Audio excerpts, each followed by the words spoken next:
Hey, Shalom, Markins, Wakam, Akapashim, Jim, Eslad, and giving all praise, honor, and glory to Yahweh, Bahashem, Yahweh Shai, Bahashem, Vachakwadash. Want to give double honors unto the elders, the apostles of GMS, and Shalom out there to the hopeful that pushing his truth in all sincerity. Back again with another lesson.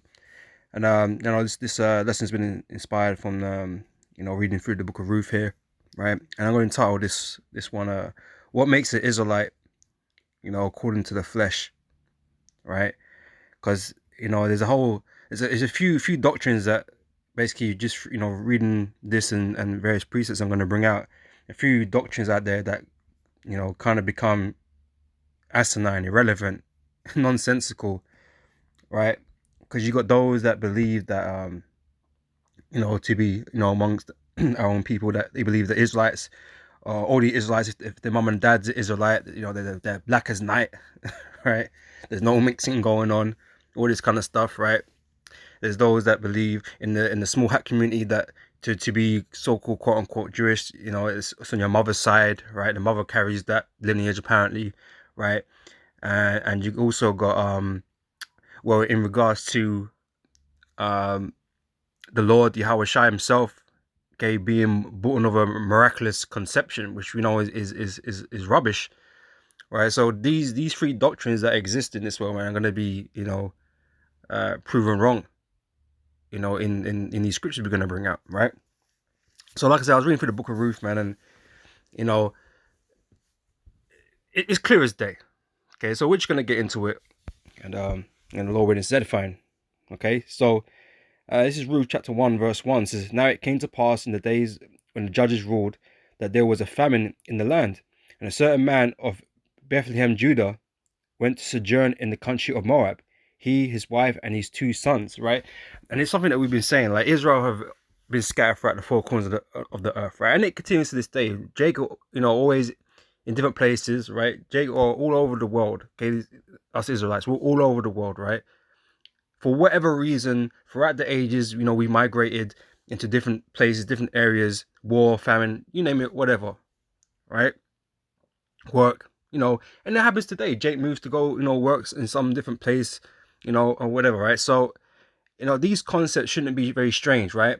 So you got a reason why um Elimelech, as we're gonna read on, right, moved to the country of Moab because there was a famine, right? So you got an Israelite that moved from Israel into Moab and settled down there because of the famine, right? And we keep using we often make this example of Bruce Lee, right?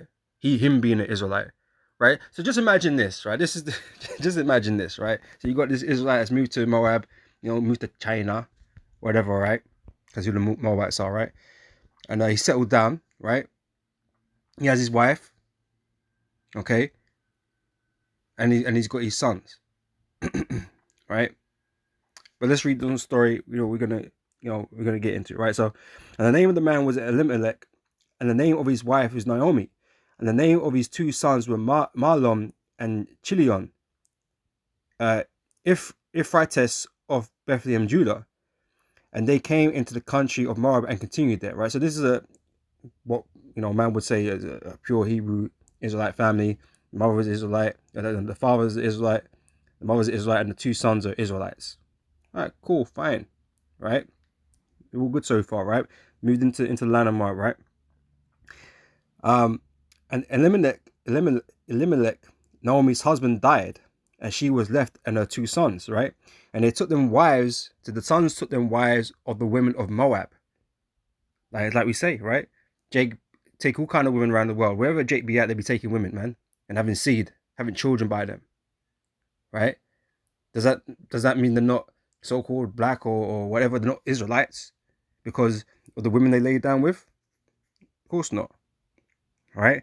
They would have took on certain features of the mother in these different places. In this case, Moab, China, whatever, wherever Jake is, they're gonna, the children are gonna take on certain traits of their mothers in these different lands. Okay, so they're gonna look different. Could be as dark, perhaps. They don't have the same, particular features that Jake particularly has. Because that's all stereotypes and generic stuff that people talk about. But Jake looked like everything. Jake has the capacity to look like everything on the earth. We've got long, straight hair, curly hair, broad nose, narrow nose, whatever, man. Big lips, thin. It's possible, right? And especially with laying down with the other women, Jake. Like I said, change their appearances. All right. So yeah, says so yeah, and they took them wives of the women of Moab. The name of the one was Orpah, and the name of the other Ruth. Right, and they dwelled there about 10 years. So they was in there 10 years. Jake be in some of these places for hundreds of years, thousands of years, just growing up in these lands and taking their women and stuff. So it's just not. It shouldn't be a strange concept. Um, and Marlon and Chilion died also, both of them. Okay, the two sons died, right? And the woman was left of her two sons and her husband, right? So she lost her husband and her two sons, right? Then she arose with her daughters-in-laws, okay, that she might return from the country of Moab. So she's dealing with two Moabites now, right? For she had heard in the country of Moab how that the Lord has visited his people in giving them bread, right? So the famine, receded. Okay, there was food flowing again. So she said she made the decision to go back to her family, rather than dwelling in the land of Moab where her family ain't there, right? She just with her two daughter-in-laws, right? I'm gonna skip down though, right? Am I skipping down? Wait a second, let me double check.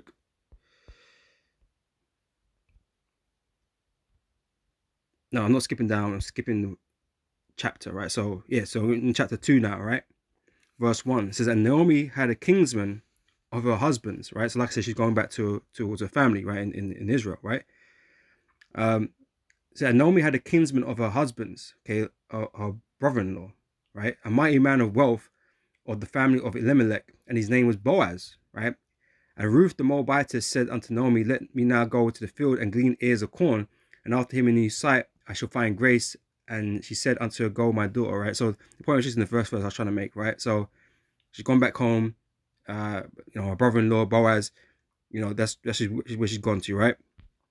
So next, I believe next book is what I want to hit. Now, chapter 4. Chapter 4 is what I want next. All right, so chapter 4, verse 9.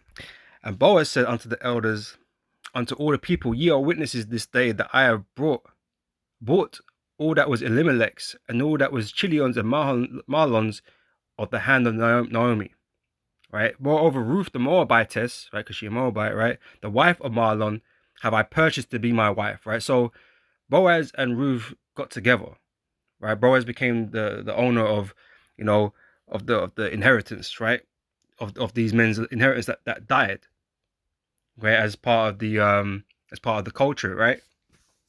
When you read the story, he wasn't the nearest kinsman, so he wasn't the eldest.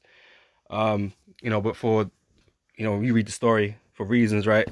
The elder kind of gave it up onto Boaz, and Boaz took it on, right? So he took Naomi. It's like he took Ruth, right, to be his wife. Okay, so she's a Moabite, remember, right? So this is a custom that that happened. If you got those guys, we weren't dealing with the other nations and all that kind of stuff. Those purist, blackest Israelite groups that just that's what they believe, that they have to be both Israelites or they're a mamzer and all this kind of stuff, right? That's all bogus, right? There was a time, obviously, we was encouraged not to,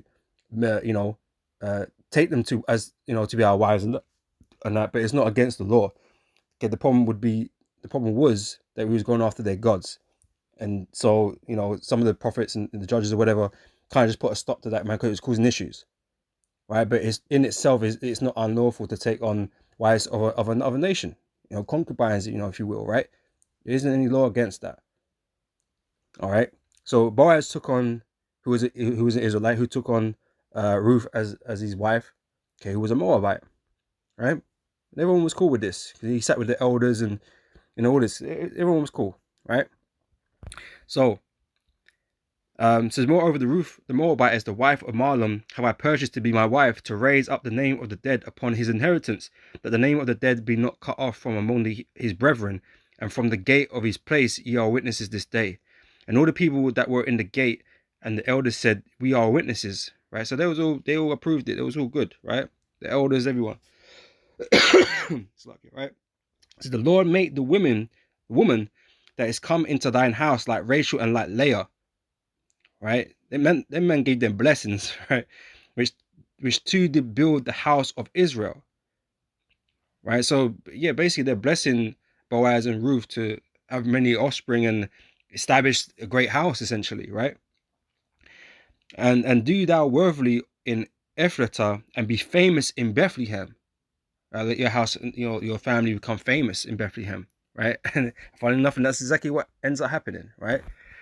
So let thy house be like the house of Pharez, whom Tamar bare unto Judah, of the seed which the Lord shall give thee of this young woman, right? The seed of this young woman, Ruth, was going to become essentially, they'll bless them to be great, because they were, because obviously the son, the child, man or woman, but most notably the son, is going to be an Israelite, because Boaz is an Israelite, right? Right? This is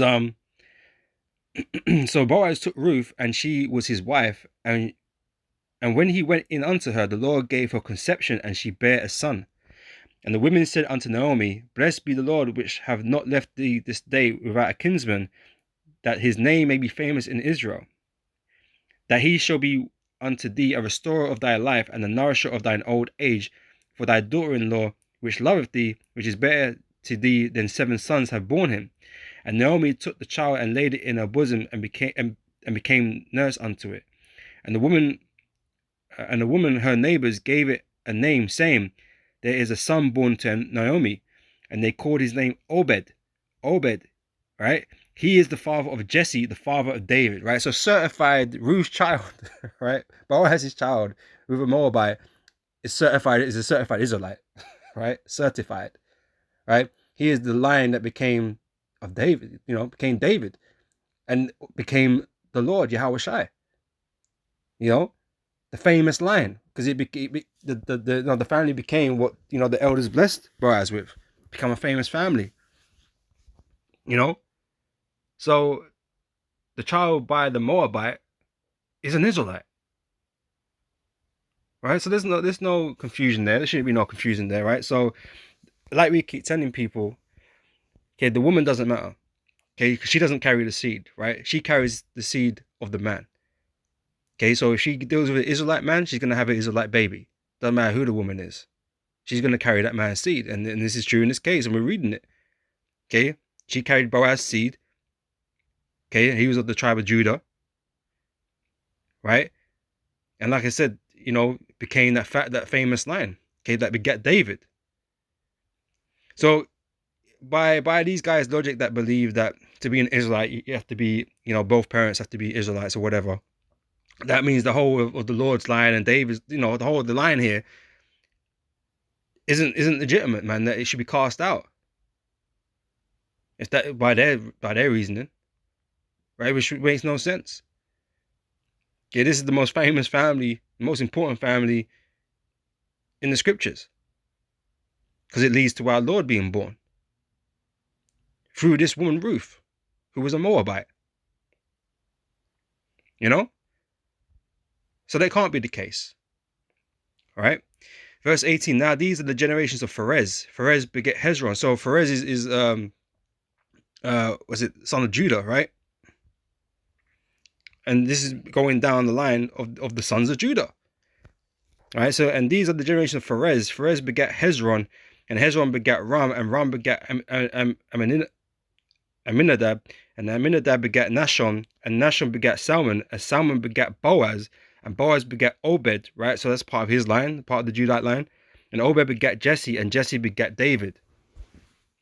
Right? That's that line. That's the line of Judah. Okay, which led to the birth of our Lord. Okay, Yahweh Shai, right? So that was through Ruth, the Moabite. So that argument shouldn't even exist, right? For you guys out there that believe that. All right.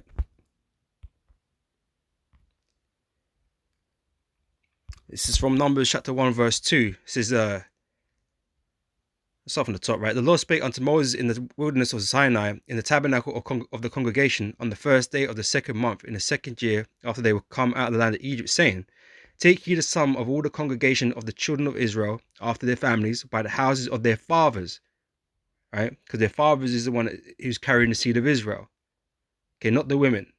Okay, the Israelite men could plant their seed anywhere. Okay, and they would give birth to their sons, their children. Okay, Israelite children, right? By the house of their fathers, with the number of their names, every male by his poles. All right. And in the same book, same chapter, verse 16, going down, right? It says this. It says, These were the renown of the congregation, princes of the tribes of their fathers, heads of thousands in Israel. Right? So it's all about the male and their seed. All right. And then they laid down whatever women they had and produced Israelite seed. Right? So I said this notion of you can't be an Israelite unless both your parents are Israelites, that's bogus. Okay, totally bogus.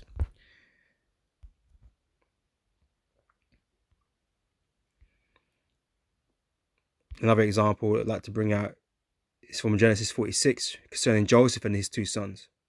Right? It says here, Genesis 46 and 8, it says, And these are the names of the children of Israel. Right? So this is what we're about to read, right? Which came into Egypt, Jacob and his sons, Reuben, Jacob's firstborn, right? So you read down and you hear about all the Israelites that went with them, right? Get down to verse 19 now. It mentions the sons of Rachel, Jacob's wife, Joseph and Benjamin, right?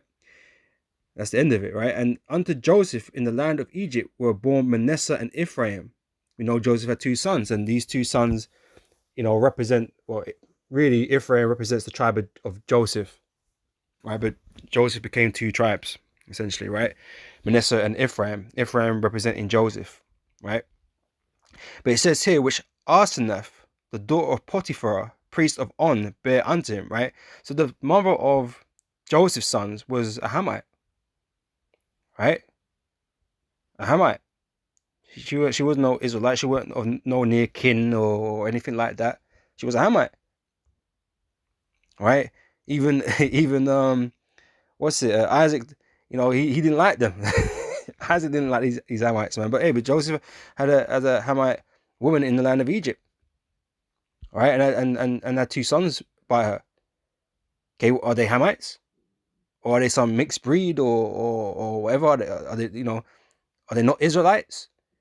No, of course they are, because they're the seed of Joseph, who was the seed of Jacob, right? Who was Israel. So no, they're still Israelites.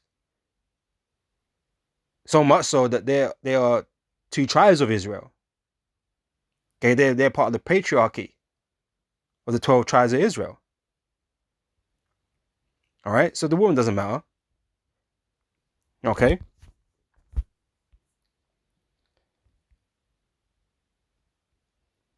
Verse, yeah, I read that, right? So yeah, the sons of Rachel, Jacob's wife, Joseph and Benjamin, and unto Joseph in the land of Egypt were born Manasseh and Ephraim, which Asenath, the daughter of Potiphar, a priest of On, bare unto him. All right, so yeah, these children were Israelites, regardless of who the mother was.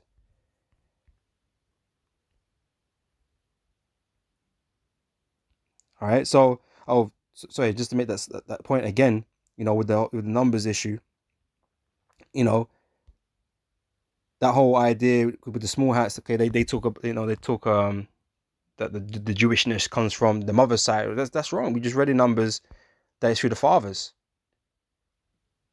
right? But this is they do that just to add all this confusion out there, man.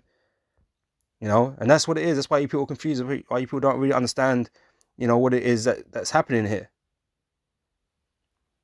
But we get in the scriptures. We're showing you the evidences. Okay, these guys are just talking shit, But anyway, so that's the second doctrine broken. Okay, the first one, among other people that you got to be the father and the mother both got to be Israelites. That's not true. Okay, only the father needs to be the Israelite. All right. The second one being your mother has to be an Israelite in the small community. That's also not true. It has nothing to do with the mother, whether you're an Israelite or not, or Jewish or whatever, whatever they run it by, right? So, reading this from Matthew chapter 1 now, it says, the book of the generation of Yahweh Shai Mahashiach, the son of David, the son of Abraham, right? Abraham begat Isaac, and Isaac begat Jacob, and Jacob begat Judas and his brethren, right? So you're gonna, run down, this list of names, right? All from the tribe of Judah, right? And we're gonna get down here to verse 5 here, right? It says, and Salmon begat Boaz of Rachab, and Boaz begat Obed, okay, which we just read in Ruth, right? Which he says, and Boaz begat Obed of Ruth. Ruth is mentioned. Okay, the Moabite. Ruth is a Moabite. So it without a doubt, okay, this woman and where she's from, what nation she belongs to, does not matter. Okay, what is important that he came from the seed of Boaz, because this is really a list of men, as we just read in Numbers. That's how they were polled. That's how they were counted by the house of their fathers, and this is what we're reading right now. Ruth gets an honorable mention, because it is right. But this is the list of men concerning the tribe of Judah. Okay, so then Salmon begat Boaz of Rechab, and Boaz begat Obed of Ruth, and Obed begat Jesse, and Jesse begat David the king. Right, and David the king begat Solomon of her that had been the wife of Urias. Right, so certain people get honorable mentions because there's certain story points that are kind of focused in on in these scriptures, right? So they get the little mention, but this is only as it said, the generations of Yahweh Shai, beginning with Abraham, right? The father's line, the seed line. All right. So Ruth being the Moabite doesn't matter. No.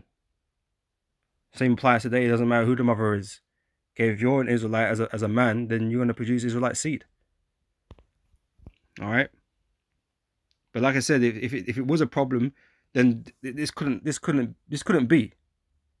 There could be no line of kings, concerning David, because David's grandmother or whatever, was a Moabite. That would have made him impure, and this man is half breed and all this stuff that a lot of these losers talk, because they don't understand the scriptures. The Lord's not dealing with them, right? So they don't have understanding. But if we all was to believe then this family line shouldn't exist, or shouldn't be anything, and we wouldn't have got the Lord if he was an Israelite. All right. So we'll make that point. Right, and then as you get down to Yahweh Shai, ain't no angel mentioned. So this is the seed of men that we're reading here. Okay, the seed of men. It says, and Jacob begat Joseph, the husband of Mary, because he's the seed line, right? Yahweh Shai came from Joseph's seed, whom was born Yahweh Shai, who is called the Anointed, right? That's why Joseph and Mary is mentioned here. Joseph is that seed line. Okay, that's what made him of the tribe of Judah.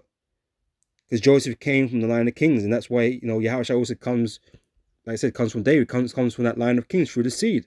Okay, Joseph was a part of that. Okay, through the men. Okay.